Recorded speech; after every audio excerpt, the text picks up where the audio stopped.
सभापति महोदय, आज से लगभग 163 साल पहले क्रिमिनल लॉ से संबंधित ये जो 3 कानून आईपीसी से जुड़े हुए उनको ब्रिटिश पार्लियामेंट ने पारित किया था और आज 163 साल के बाद भारतीय न्याय संहिता को आज़ाद भारत की संसद पारित कर रही है। सभापति महोदय, आईपीसी को ब्रिटिश क्राउन के निर्देश पर थॉमस बेबिंगटन मैकॉले ने तैयार किया था और आज इस कानून को भारतीय न्याय संहिता को नरेंद्र मोदी जी के निर्देश पर अमित शाह की टीम ने तैयार करने का काम किया है। महोदय, जहां पुराने कानून का नाम अंग्रेजी में था इंडियन पेनल कोड, वहीं नए कानून का नाम हिंदी में है भारतीय न्याय संहिता। महोदय, जहां आईपीसी और सारे कानून भारतीयों को दंडित करने के लिए बना था, वहाँ भारतीय न्याय संहिता भारतीयों को न्याय देने के लिए बना है। महोदय, पुराने कानून में राजद्रोह का प्रावधान था और नए कानून में देशद्रोह का प्रावधान है।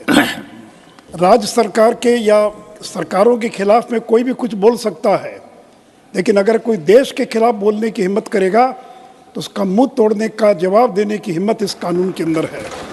तो महोदय, इतना ही नहीं तो देश के खिलाफ कोई नहीं बोल सकता है, देश के हितों को कोई नुकसान नहीं पहुंचा सकता है, देश के झंडे, सीमाओं, संसाधनों के साथ कोई खिलवाड़ नहीं कर सकता है। महोदय, जहां आईपीसी गुलाम भारत का कानून था, वहीं भारतीय न्याय संहिता आज़ाद भारत का कानून है।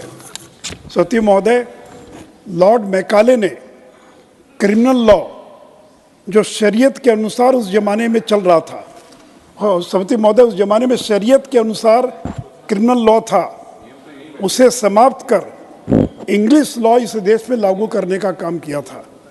वहीं अमित शाह जी ने इंग्लिश लॉ पर आधारित आईपीसी को समाप्त कर भारतीय दर्शन मूल्यों के आधार पर भारतीय न्याय संहिता को लाने का काम किया है।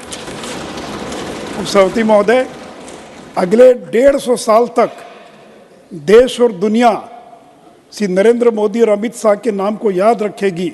जब तक भारतीय न्याय संहिता है तब तक इन नामों को लोग स्मरण करते रहेंगे। सभापति महोदय, आज सदन के अंदर इंडी गठबंधन के लोगों ने बहिष्कार किया है, वो शामिल नहीं हुए हैं, वो लगातार विरोध कर रहे हैं। तो मैं चुनौती देता हूँ कि अगर इंडी गठबंधन में हिम्मत है तो वो घोषणा करे कि अगर गलती से उनकी सरकार बन गई तो वो भारतीय न्याय संहिता को रद्द कर आईपीसी को दोबारा इस देश के अंदर लागू करने का काम करेंगे।